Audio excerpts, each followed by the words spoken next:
The European Union cost Britain billions of pounds after taking hours to grant the UK government permission to withdraw from the European exchange rate mechanism, Ken Clarke revealed. The European Union had the UK wait powerless for hours as the other member states came together to decide whether to let Britain quit the European exchange rate mechanism, amidst growing reserve losses at the Bank of England. Ken Clarke told BBC Radio 4's The Reunion the government had planned to leave the after failing to keep the pound over the EU lower currency exchange limit but could not act immediately as the rest of the bloc had to give permission. The former Chancellor said, "The whole day was one of the zaniest political gatherings I had ever been in, and in an ever-mounting sense of panic took hold, but not particularly on John Major. They then started suggesting, 'We have to leave the now,' and it was Michael and Douglas and I who insisted on a last-ditch effort, a temporary 3% rise to give us a few days to sort out what to do.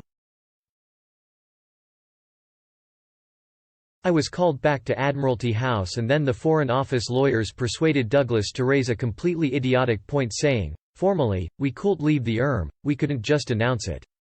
We had to send a Treasury official called Nigel Wicks off to a meeting that had to be called that evening in Brussels where we had to get the agreement of the other 27 countries.'"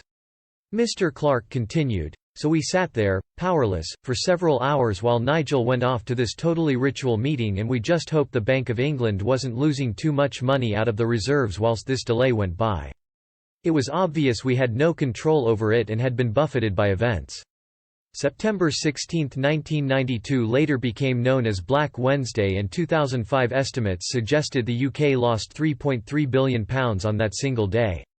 Other EU members also suffered the consequences of flaws within the but later returned to the system with either widened bands or adjusted central parities. The negative performance on the day resulted in the British public, led by Lord Tebbit, to dub the as the eternal recession mechanism.